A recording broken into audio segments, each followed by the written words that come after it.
Untuk sebuah kasus yang diungkap beberapa waktu yang lalu oleh Direktorat Reserse Siber Polda Metro Jaya,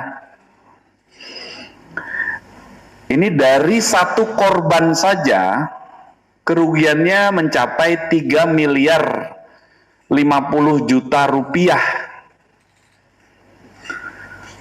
Pelaku yang berhasil diamankan ada 3 orang. Secara umum modusnya itu adalah penipuan daring atau online scam. Secara umum sekilas para pelaku ini menyebarkan tawaran kepada masyarakat berupa link Instagram dan juga infografis dan disebarkan, di blasting di WhatsApp dan Telegram. Jadi para pelaku ini bertindak seolah-olah sebagai sekuritas, ya, dan bertindak sebagai seolah-olah sebagai PAKD atau pedagang aset keuangan digital. Sebagaimana tadi disampaikan oleh Bapak Kabitumas bahwa perkara ini dimulai dari adanya blasting iklan, bahasa awamnya iklan ya, di salah satu media sosial, di mana kemudian korban tertarik dan di situ ada link untuk bergabung ke WhatsApp group. Di dalam WhatsApp group itulah korban mendapatkan coaching, pelatihan, pembelajaran tentang bagaimana membaca naik turunnya sebuah saham maupun aset keuangan digital. Di situ ada pelaku yang mengaku sebagai seorang profesor yang memiliki kualifikasi dari Amerika Serikat, dan dia pun, pelaku pun melakukan percobaan, di mana pada saat dia menyatakan bahwa saham tersebut akan naik besok, ternyata betul di keesokan harinya saham tersebut naik, sehingga membuat korban percaya bahwa profesor ini memiliki keahlian tersebut.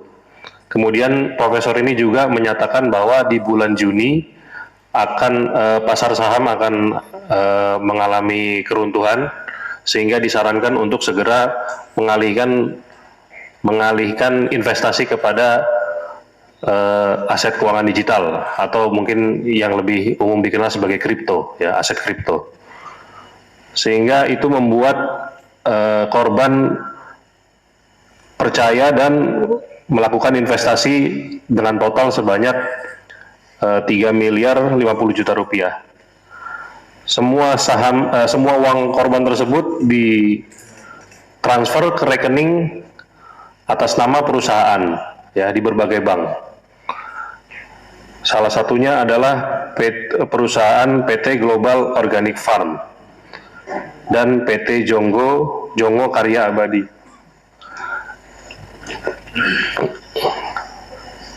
Dari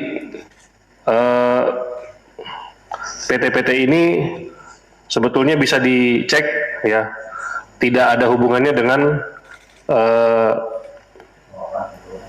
perdagangan aset keuangan digital maupun saham atau sekuritas. Namun korban terlanjur percaya karena ditakut-takuti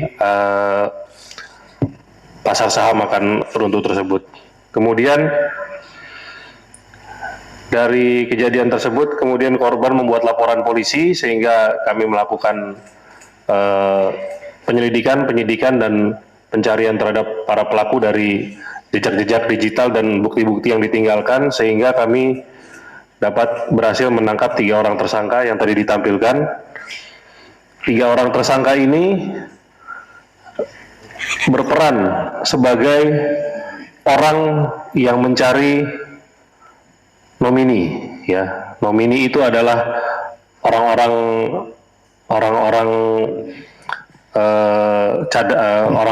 pemeran pengganti istilahnya, sehingga dia berperan sebagai seolah-olah pemilik rekening atau berperan sebagai seolah-olah direktur pada PT tersebut. Namun pada pelaksanaannya rekening maupun dokumen-dokumen PT tersebut tidak dipegang sama mereka, melainkan dipegang sama tersangka.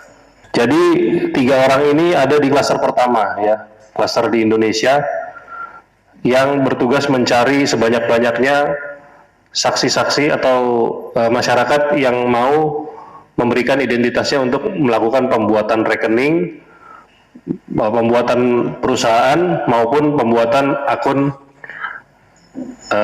kripto.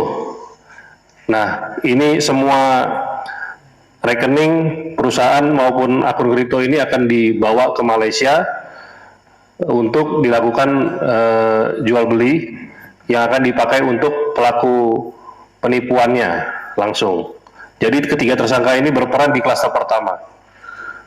Ya, dengan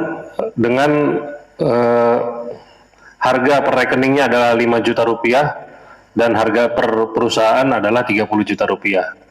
Dari perbuatannya ini, tersangka RJ mendapatkan keuntungan sebanyak 100 juta rupiah, tersangka LBK mendapatkan keuntungan sebanyak 120 juta rupiah, dan tersangka NRA perempuan mendapatkan keuntungan sebanyak 150 juta rupiah. Kemudian dari perbuatan mereka ini melanggar berbagai pasal, di mana ancaman hukumannya maksimal adalah 20 tahun penjara dan denda. Download Tribun X sekarang, menghadirkan lokal menjadi Indonesia.